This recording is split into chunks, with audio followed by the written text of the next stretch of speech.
IVM. Cloud-based solutions have witnessed an unprecedented demand in the new normal as enterprises across industries look to build a future-ready infrastructure and enhance agility. They have increasingly realized that the answer lies in the cloud. The world's cloud runs on Intel, with over 50,000 instance types available globally on Intel Xeon scalable processors from leading cloud service providers. They deliver a broad choice of performance, availability, and scalability for your workloads. Intel's broad footprint also offers you an easy migration path, allowing you to pivot for the applications, cost, cloud provider, and data governance needs that are most critical to your business. To know more about how the clouds powered by Intel's technologies provide reliable, scalable, workload-optimized performance across enterprise applications, visit intel.in. Hey everybody, welcome to episode 158 of Shunya One. We have a really interesting conversation in front of us. We speak to Rhythm Gupta. He is the CPO and co-founder at Easy8. Now, Easy8's a really interesting company in the sense that their operations, i.e. their development and such, is based out of India, but their actual market, the market that they're trying to serve, is Southeast Asia. And so it's interesting to kind of understand how food tech is evolving in a different market and what lessons they've learned from here and what lessons we have to learn in India from there. So let's take a quick break and we'll come back right after this for our conversation with Rhythm Gupta of Easy8. Hey Amit, really appreciate you pointing out those Intel case studies. There's some truly incredible stuff going on there. Really? What did you come across that was so impressive for you this time? Well, it's a rabbit hole. So, remember we were talking about water utilities last week. And, while I'm an engineer, although mostly electrical and computers, I've always been fascinated about pretty much everything else. So stuff like how fluids worked. So anyway, I looked a lot more into that. I came across this incredible project Intel worked on with Google and NASA. Okay, so those are some big, but also like incredible. What was impressive about this? Well, it's how they use the cloud and AI together to solve a really tough problem, as always, right? So one of the challenges with, let's say, predictive models is getting your data set correct. So a lot of data we have is really, really old, like written down in notebooks old. So what Intel, Google, and NASA did is first they set up this instance on GCP with around 960 gigabytes of RAM. Wait, 960 GB, like 960 GB, not 96. Yes. Not 96, 960. Yes, and that's not even the most impressive part. The way they use this is to set up a system that can predict what conditions lead to floods in the most vulnerable areas. That's what's impressive, right? So I definitely do need to check this out. This is on the Intel site? You do. Yes, you do. So go to intel.in, read up on this and a bunch of other case studies there, as usual. Hey, Rhythm, welcome to the show. How are you doing? Hey, Shiladitya. Hey, Amit. Thank you for having me here. I'm doing good. How are you guys doing? No, we're doing really well and excited to have you on. Thank you so much. Well, yeah. You guys are building an interesting company for finally, after a long time, we're talking to someone who's building something for outside of India. While you are, of course, based over here. So tell us the story. Tell us what your sort of personal journey has been to get to this place. And of course, about Easy8. Sure. Thanks, Amit and Shiladitya for having me. So I am from a tier 2 city called Ambala. Have you guys been there? No. I have not. No. I have not either. have you guys heard about it? Of course, I've heard of it. Heard of it, yes.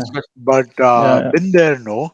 If you were to ask me what state it is in, I might struggle if it's in Punjab or it's in Haryana. But I have heard of it for sure.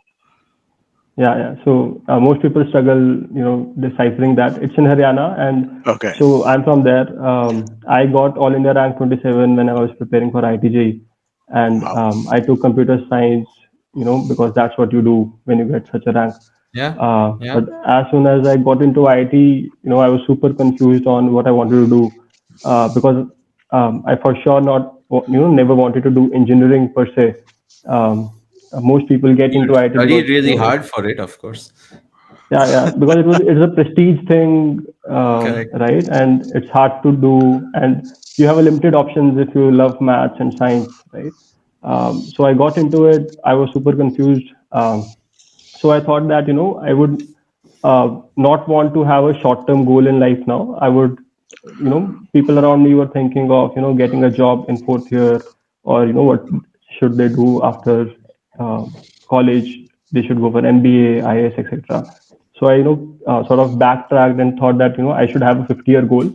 And after much deliberation, going into philosophy and everything, I figured out that the only possible goal that you can have for such a large amount of time is that you need to impact as many people as you can, right? And I was feeling a bit privileged being in IT, etc. as well. So I realized that it's not possible through a job or anything incremental. So there were I figured out that entrepreneurship is one way that I could potentially make that happen. So I started learning about how can I be an entrepreneur in year two. I learned coding. I started reading about what's fundraising, how to do marketing, how to build products, etc. So in fourth year, I dropped out of IT to build a peer-to-peer money exchange. It was called Cebula. We raised a Wow. couple of $100,000 from our seniors and friends from IT. But we ran it for 6 to 8 months. It did not succeed. We realized that we were stupid college students who did not do enough market research to figure out that RBI requires $1 million to give a wallet license, right?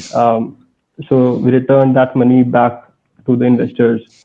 Worked at a couple of startups of seniors from IT, and sort of figure out what to do in life next. Um, got back to IT again because we realized it was the most talent dense space. And when you are in IT, in that hostel, you feel like you can win the world, right? It's a very ambitious place to be.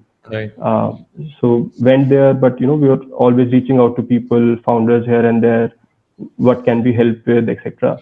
So one person out of that was the founder of Fiji. He's also an IT Delhi senior. He graduated in 1992 and built Fiji as a brand. I wanted to do something in education, and he was also setting up his tech arm there. So we connected. I started working with him to build this company. Um, I think I was the first product guy there, and within a year we started expanding. I became the product head. I learned everything there is to you need to build a business, from marketing to sales to finance, every function possible, basically how to hire a team, how to Right. look for problem statements, etc. And so I think I spent 4 years there, and uh, when I left, it was valued at around 300 million dollars by Hurun, which is like Forbes of China. Yeah. So learned a lot there on how to build teams and everything. So after that, I was looking at what to do next, and in that search, I uh, I happened to visit Southeast Asia on a backpacking trip with friends, and I realized a couple of things, as insights that came through on that trip. One of them was that women participation in that economy is too high, right? And it has very strong correlations to how people live, consume food, etc. So one of that is that there are no moms and maids to cook food there, right? So people are always eating out, which we don't see it in India happening really, right? Yeah. And culture of food in Southeast Asia is super different. So, for example, when you and I meet or we started this conversation, we said, how are you doing, etc. But in Malaysia, if we were meeting, I would have asked you da makan, which roughly translates to have you had food, right? Yeah. So that is the kind of culture there, and so um, that was something which was very interesting and intriguing to me. Um, then I there's another thing that we saw, that loyalty is very unparalleled in case of food industry, right? People from Delhi go to Murthal, traveling for 4 hours to eat their parathas. Similarly, during the pandemic, one guy sort of got an helicopter to get favorite food from his local restaurant, right, when the world was in lockdown. So we don't see that happening with, even your favorite shampoos or, anything else. So we saw that, this, and this was also true when we looked at numbers of public companies.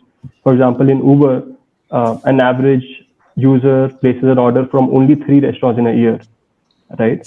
So these third-party food delivery platforms might, you know, uh, display them or showcase them as discovery platforms. But even if you look at your history, right? If you look at 100 orders that you may have done, they'll not be from 100 restaurants, right? There may be 5 or 6 restaurants at max. So, and this is also true for a restaurant. So 90% of food delivery orders that they receive are from repeat customers only, right? But these food delivery platforms sort of add a 30% tax on top of it for every transaction. So so that was very different in this industry. So, and we also realized that in Southeast Asia, dine-in market is around $150 billion, and 90% of a restaurant's business comes from dine-in, right? And there was no technology penetration there. Uh, so we were quite surprised that, why is no one building in this space? So we started with that theory, and um, there was also one realization that when you give power of ordering in the hands of consumer, right, then the entire sort of industries change. So if you look at the supermarket evolution, right, from a kirana store when a person has to go and ask for stuff versus when you put it in supermarket and someone can just pick and uh, take uh, uh, take it away. The average order value and the entire mechanics changes, right? Versus Right. so these were the few realizations which we started with, and we thought that it will be interesting to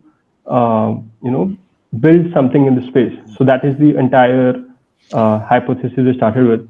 My other co-founder Wasim had moved to Malaysia in 2017 after exiting his previous startup, uh, uh, and we were chatting and figuring out what can be done. So we started with this, and then COVID happened as we were about to sort of launch this product, and Dine-In sort of revenue went to zero. And yeah, so we kept our heads close to the ground, tried to solve smaller problems of restaurant. We figured out the product market fit around 5-6 months after that, and yeah, it's been great supporting these restaurant owners over the last 1 year. Yeah. Could you describe like the tech itself, right? Like what I get that you enable orders, right? But how does it work, right? I mean, like, is it is it web based? Is it app based? Is it restaurant specific? Do you order from the restaurant website? Do you order from your web? How does your tech work, right? If you could kindly broadly describe that. Sure. So when you go into a restaurant today, right, or pre-pandemic, the restaurant owner would not know whether Shiladitya came or Rhythm came or Amit came, right? So the restaurant owner does not have any clue about his customers, right? So we placed the technology firstly at that point of contact. So when you walk into a restaurant, Easy Eat partner restaurant right now, there's a QR code placed at each table. You could scan that QR code. It's a web-based technology. We did not launch an app because then downloading an app becomes a friction, etc. So it's a web-based technology. You can scan the QR, place the order directly. The order directly goes to kitchen, right? In the previous sort of world, the waiter would take your order, he'll write it down on notepad, he'll punch it into the POS system. The POS system will then send to kitchen, right? So we eliminated that POS completely. So the order directly goes to kitchen, and it gets the preparation of food starts. Right now, when the customer goes home, he can still order that from his favorite restaurant. He gets a link on his SMS and WhatsApp, and he can order the food from his phone, and the food delivery sort of comes, and that too without that 30% tax by third-party food aggregators. So there's a better connection between the restaurant and their customer, which is a very loyal base, anyways. So that is the entire user journey, so to say. Before I have a few questions on the product too, because this seems like a familiar territory. We also have now platforms like this here. But before we get into that, earlier part of the story where you said, you were obviously personally also passionate about entrepreneurship. While in IIT, then in the few stints that you did after, in all this time, right? And I think this is what, like 5-6 years ago, when the startup ecosystem in India had already sort of started blossoming, right? As you went to IITD, where so many, like you said, alumni have become, let's say, startup founders, whether it's Zomato, whether it's any of the others. When you looked at the market early on, didn't you think that food tech was like almost at its peak in some sense, especially just before pre-pandemic, right? I think again, it may be the outsider view looking in from my perspective, but it felt that food tech was this one space where technology had gotten as adopted as it could be. And I'm not talking just India, I meant fairly worldwide, right? Restaurant POS, and there's this entire tech ecosystem which already penetrates the restaurant industry, or the food industry, let me say. So and they're fairly resistant to tech beyond that, right? So why was it a specific reason? That's why you looked like at APAC, is what I meant to say. Like, did you see that compared to India, that market was sort of open and ready for the taking? Like, did you do any further understanding of what was the size of the opportunity there? Right. So I think you are right that India also have seen a lot of tech adoption, and I feel that India right now is 3-4 years ahead of these Southeast Asian countries in terms of adoption of technology. Right. Okay. So one was, there was no player there, and there's no competition, minimum to low competition right now as well. But secondly, I think, and that is the major reason why we did not start in India. We also thought, why not in India? Because this is our strength. We believe that the culture of eating out is not in India right now, which we have seen in, that part of the world, because of, we take one meal outside in a week probably, right? But in most of the Malaysia, 70% people eat outside almost every day, right? So when you are eating once a week versus when you're eating out every day, so in that interaction, Indians might want to have the best experience, versus someone who's eating out every day may want to opt for efficiency rather than experience, right? I want to have food faster. I want to pay faster and go back to work, right? Because they're having their lunch in restaurants. So that was also one of the reasons when we thought that Indian market might not be ready for such technology right away. Pandemic actually accelerated it. So we started thinking about all of this pre-pandemic, right? Early 2021, etc. So if pandemic was not there, you would not have seen the success of QR dining in that we have seen in India right now. But I think the loyalty part and the repeat customer part is not still present in India, right? I might go to social once a month, right? But people go to these restaurants, every week in Southeast Asia. So I think that culture is different. That is why we thought.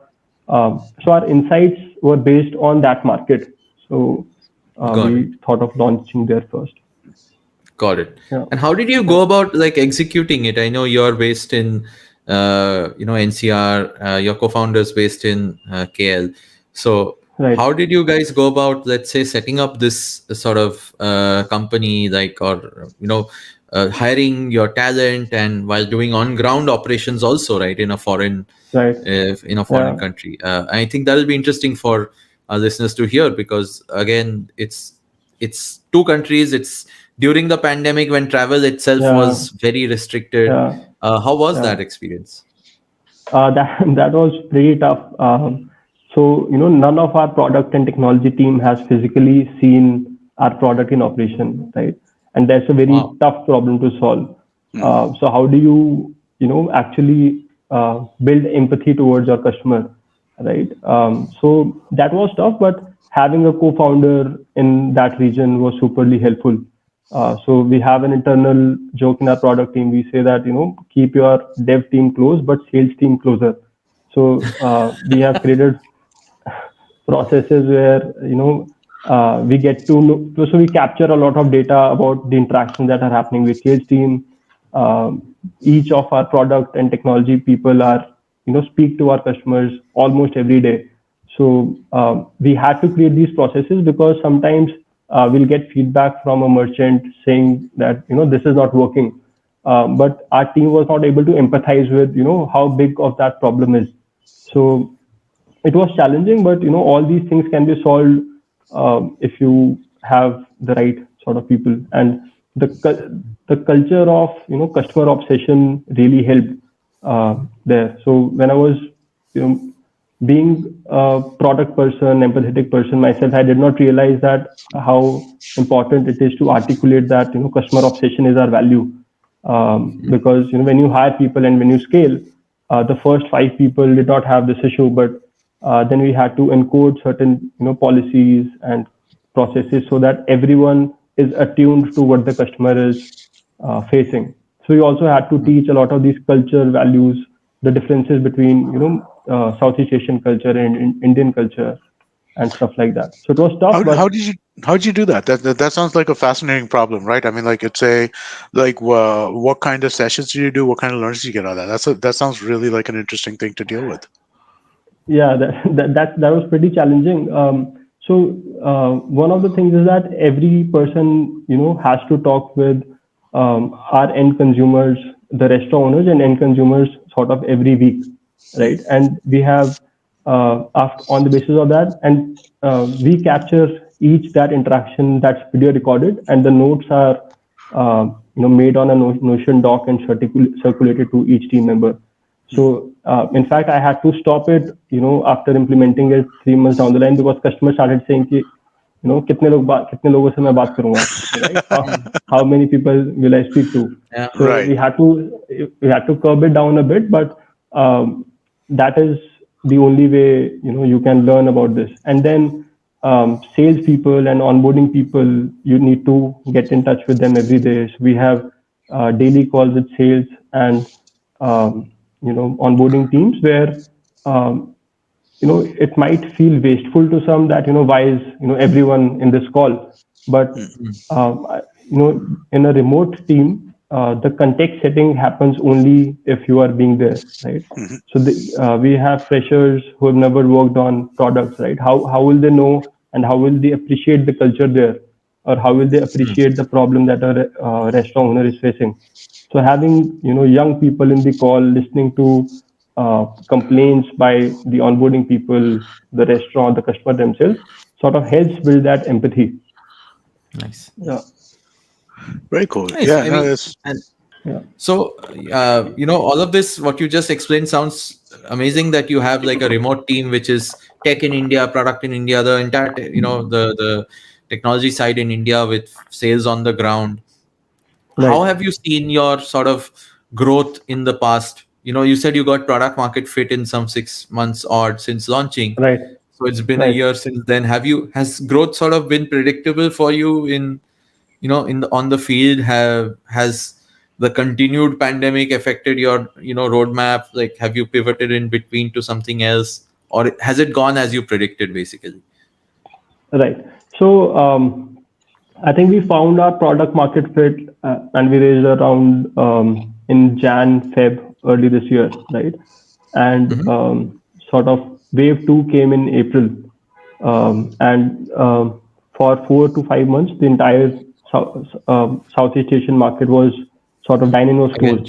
So our growth sort of hampered, but I think we have built a really driven sales team and ops team in Malaysia, and we did not feel any kind of slowness due to that. We have more than 500 restaurants who are signed up.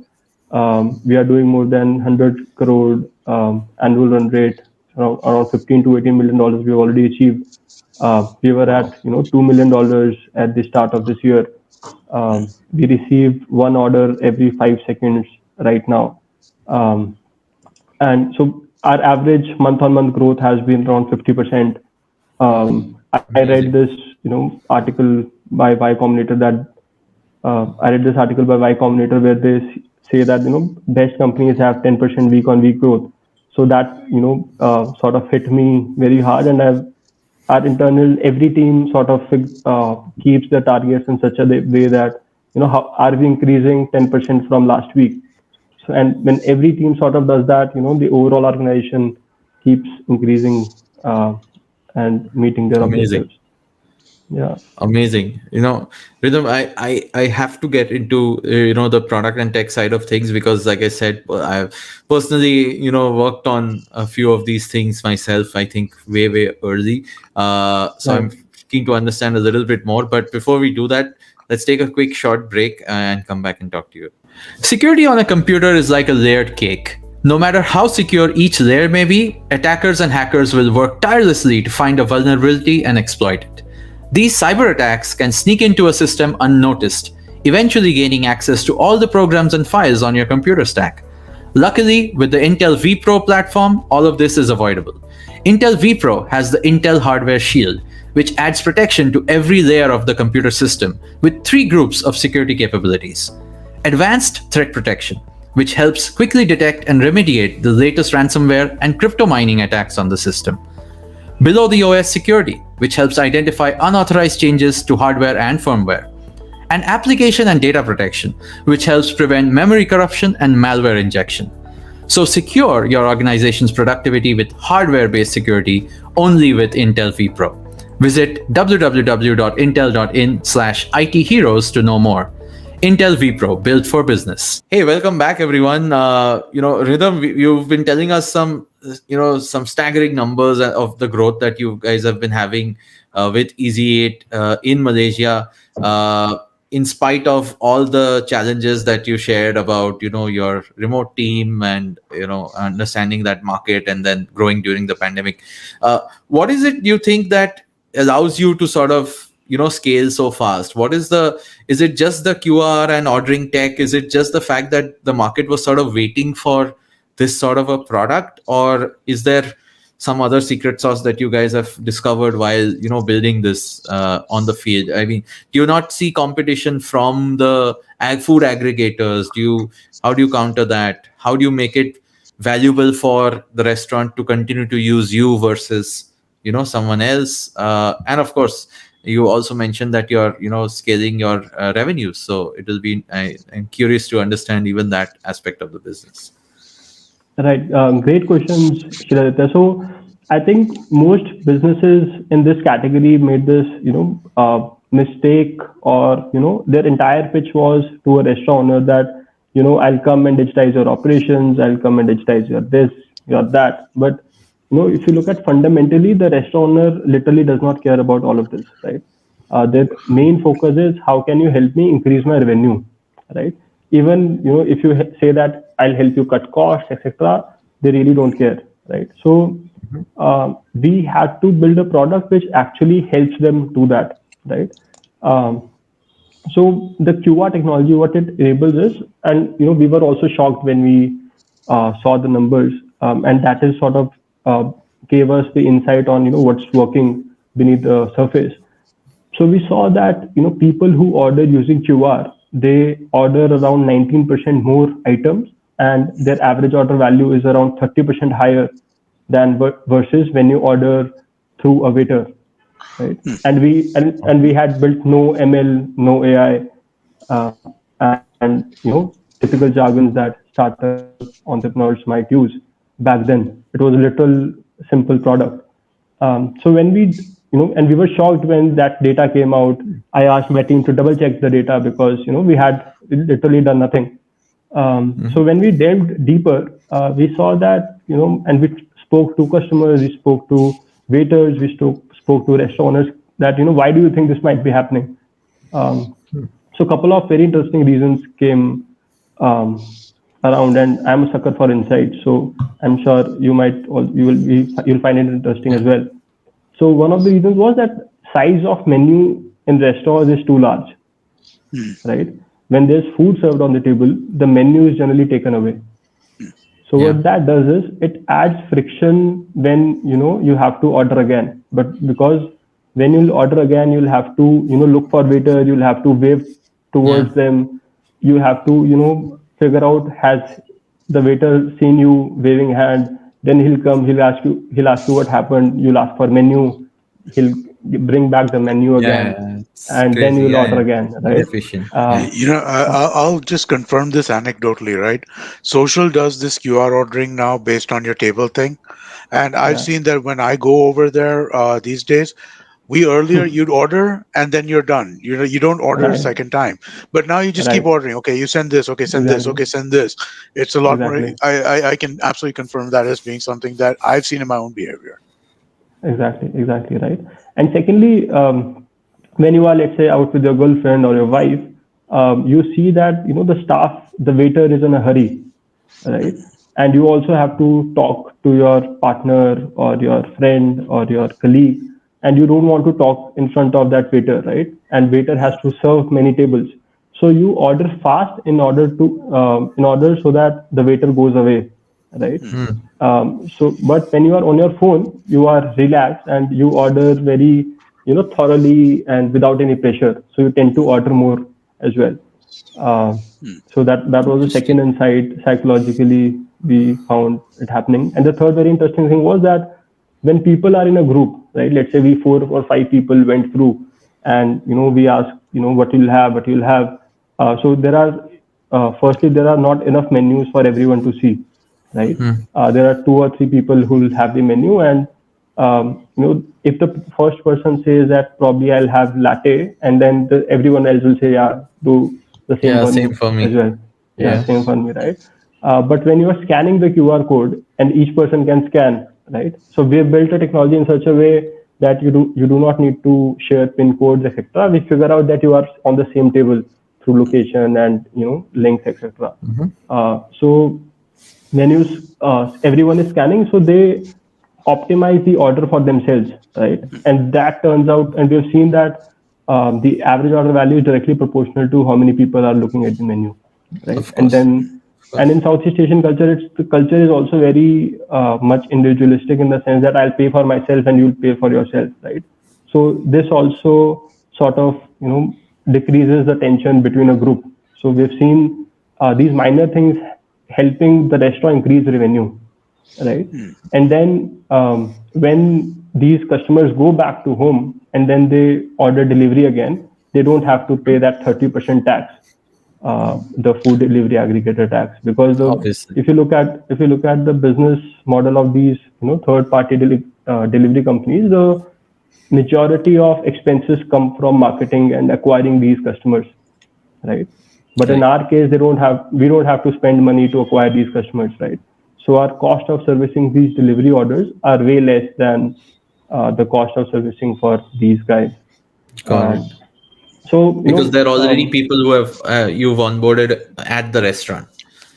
right, right, So, and yeah, sorry, please continue. I'll ask after you're done.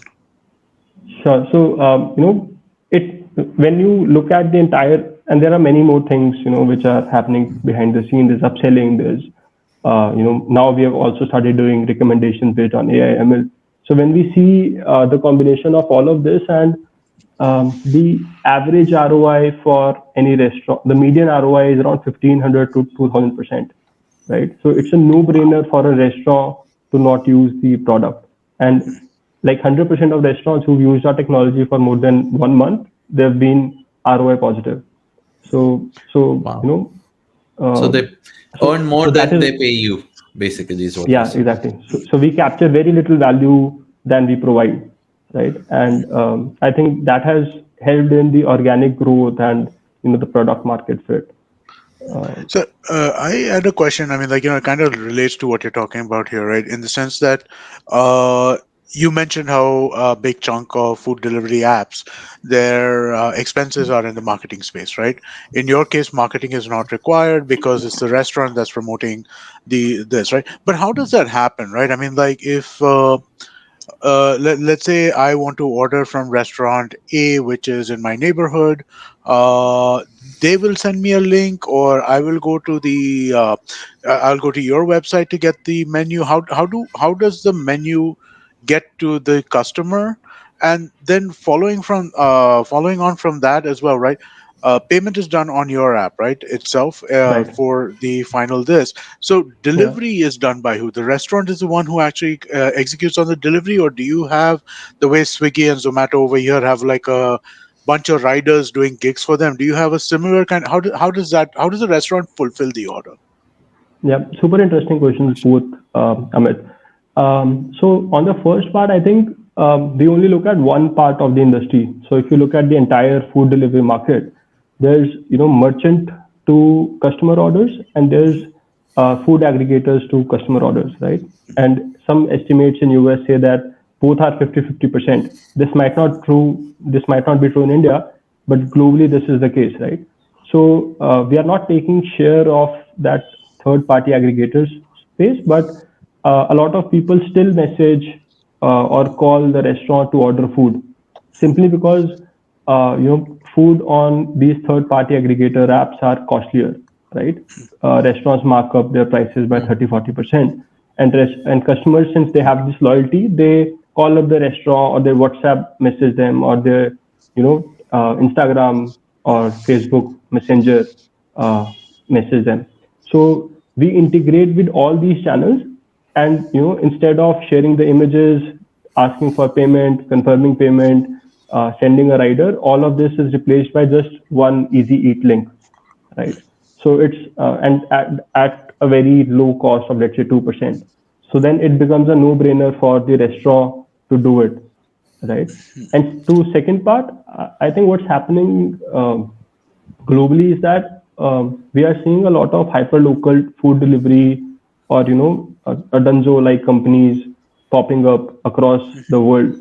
And we're also expecting, and this is already happening, that for example, Amazon logistics is used by every player in the industry. So we're also seeing the to increase the utilization of drivers, these third party food delivery are sort of creating their own hyper local delivery companies, and we also partner with these companies to fulfill those orders. Nice.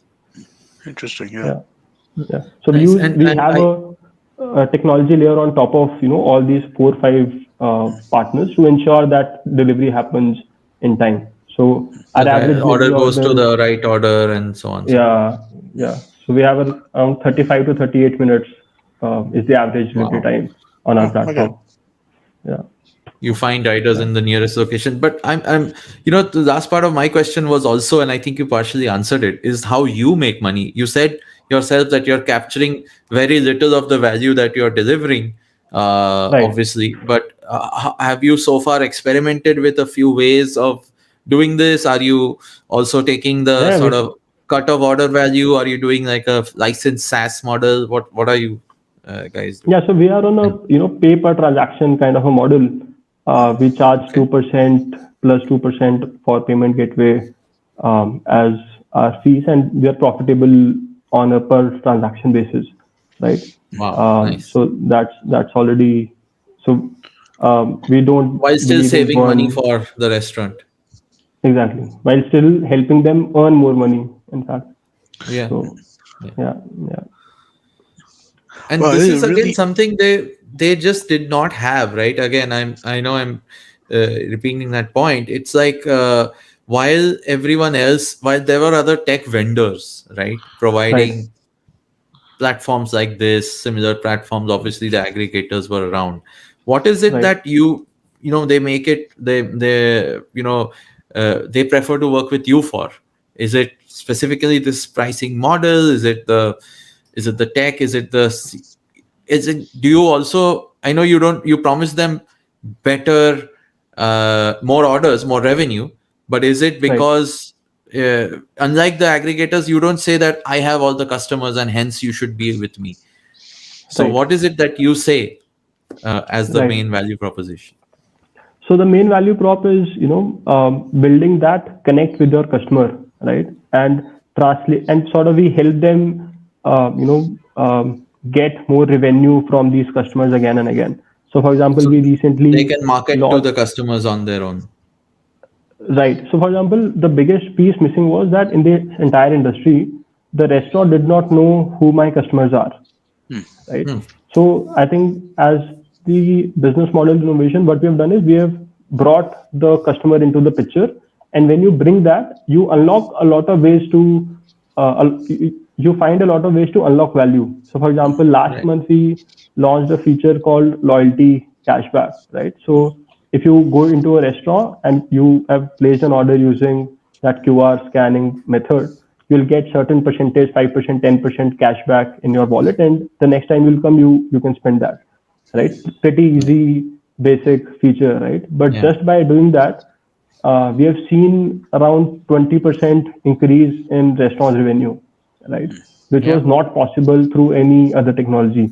Even if they would have implemented physical cards, then distributing physical cards become a problem.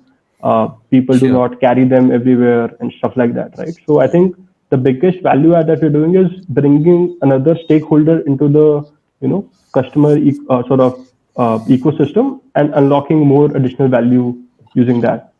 And from a customer perspective, it also adds a lot of convenience. So when I'm ordering for delivery, I can I have to pay cheaper versus these third party food delivery apps, right? For some restaurants using this, we've become the second largest food delivery player for those restaurants, in fact, right? Wow. So a lot of value gets unlocked there, and that is the value add that a small restaurant owner might not look at data and analytics to take business decisions, right? So our technology sort of takes those decisions for themselves and enable them to implement these promotions and run their business better in an automated way, sort of. So a lot of our Yeah. restaurant owners have stopped going to their restaurants. They just open up their Easy Eat partner app and they look at what's happening, which was not possible before introducing our technology, because there's a lot of leakages in the system. You did not know what's happening and stuff like that, right? So do So you? I'm sorry. Does the Easy Eat thing? I mean the restaurant installation piece. So it covers the point of sale as well over there. Did I understand that correctly, or That did I was my misunderstand that? question. yeah. So we do have a backend system which we can either integrate with your existing POS system if you have one, or Okay. if you don't have a digital one, we also provide you that. Okay. All Yeah, right. Very that good. was going to Yeah. be my next question, because I know that's one of the main reasons why the entire industry has been so bad at adopting tech, because there's so many POSs. Right. There's no homogeneity between APIs or whatever have you Exactly. across all of these point of sales. Hmm. That's been one Right. of the biggest problems, right? Again, Yep. Yeah. referencing the folks in India trying to solve it over the years, Right. whether it's I have a restaurant owner friend, multiple restaurant owner friend. He says the POS, like he's talking the POS as in the point of sale, piece of S as in the piece of, like, so he just always calls it the point POS. Right. Yeah, Right. So because I think that's yes, been the that one thing which is like the handicap for most people instead of Yeah. a right. value add. Right. So that is one of the reasons, so I think that is a challenge and an opportunity in itself, because then that becomes your moat in the industry, right? Hmm. If we have 10,000 restaurants, then a new player to sort of come again and build that distribution is super tough. So replacing Right. a POS is super hard, right? Yeah. Because the entire operations gets disrupted. So your friend might say that it's a POS, but he's still using them, right? He has no choice. Uh, He's Yeah. unhappy with it. right. It doesn't let him do anything he wants to do, but he doesn't Exactly. have a choice because otherwise it involves, like, I think he owns 9 restaurants, right? So at this point, if he were to change it, he has to he has to train staff in 9 different restaurants to do stuff, Right. and they have like some sort of centralized ordering system where, so like Yeah. ERP Right. style and like all of that, right? He's just Right. extraordinarily unhappy. I guess it's because he Right. is a little more technical than most restaurant owners typically are, but it Right. drives him nuts.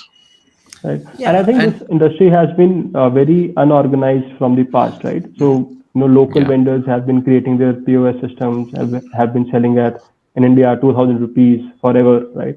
And for the Yeah. uh, the owners did not realize that, how can I use POS to increase my revenue rather than just an operational setup, right? So, yeah. Yeah, this has been the bane of the industry for a while. And to be very honest with you, I think from what I know of the industry over the last year or so, tech has become the savior for it, right? Because of anyone who had a better integrated tech platform where they could plug in aggregator orders, own orders, in dine-in orders, see a lot of insights. I think that way the pandemic has the accelerated adoption of digital technology for restaurants, especially the food sector in that sense, right? I think that's where you guys have obviously seen, the success that you have as well, because they were more receptive to tech adoption like this. But I do also know that, like you were just saying, it's a very fragmented industry. There are many digital players, many digital POS players, in fact, even India, abroad. So it's still uphill sort of a battle in that sense, do you think? Or do you think, where do you go from here, basically? Like, what is now, you've raised a round earlier this year. Is it deeper into the stack in the same market, like doing more, becoming a POS yourself? Or is it just being this layer and just, going wide? Because it's also, that means scaling operations. So what's next for you guys? Right. So, we've already built a POS. We've, gone deep stack. And we believe that, to solve industry's problem, you have to go super deep, right? We might, if need be, we might, standardize the hardware as well, because that itself is a problem. And, there are global comparisons of Square, Toast having done that and succeeded, right? So there's nothing. Right. So we are not ashamed to get our hands dirty and just operate at the surface levels. Yeah. So we want to be the defining restaurant stack for the next decade, at least for Southeast Asia. And we are going deep into that, but we're also expanding. We have seen that PMF hit in Malaysia. We're expanding geographies as we speak. And we feel that the market is up for grabs, and whoever builds the distribution first will have a super long moat that is possible. Yeah. India plans to expand to India? No. Okay, that's too crowded already. Straightforward answer. Yeah. So I hope that too crowded already, or it's. I have my ears close to the ground. So once I see that culture shift happening, to me that is very important, because if you can't provide value to the end merchant and end consumer, right? Everything else is a hawa in itself, right? So there's no point coming in being just another player. So cool. That's true. We do want to come in India in a long time, but no plan as of now. The Southeast Asia market is super huge, even larger than India, I would say, in terms of dine-in.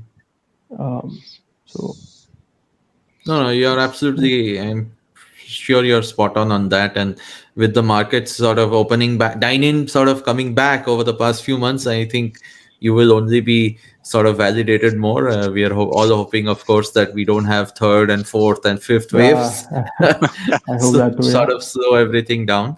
But Rhythm, I mean, as closing notes, do you want to do a shout out to like folks who might be interested to understand a little bit more? Maybe share your Twitter handle or where they can reach you. And of course, if you're hiring or if you're looking at folks to join you in this mission. Yeah, sure. We're always looking for super ambitious, passionate folks. Ex-entrepreneurs are always welcome, and they can reach out to me on Twitter, on LinkedIn, anywhere. I'm always open to hiring great people. And so, yeah, look forward to meeting you. Awesome. Also, I'd like to just quickly remind everybody we'd appreciate a rating or review wherever you're listening to this, Apple Podcasts or wherever that may be. It does help us. We do appreciate it. And if you enjoyed the conversation with Rhythm, do tell somebody, especially if you know somebody in the restaurant space, ask them to listen to the episode. Or if you know anybody else, spread the word. It helps. Yeah, Rhythm himself listens to the IBM podcast on the IBM podcast app, as you told us earlier. I know that's that was an appreciative surprise. So thank you so much for downloading it, Rhythm. Thank you so much, Amit and Shiladitya, for this conversation. Great speaking with you guys. Thanks. Thank you. All the best, and hopefully, if I ever find myself in Asia Pacific again, hope to try out your product as well. Yeah, and if you're in Gurgaon, I'll give you a demo. Would love to show you what you built. Yeah. Of course. Thank you so much, Rhythm. This was a great chat. Thank you. Thank you, Amit. Thank you, Shiladitya. Thank you. IVM.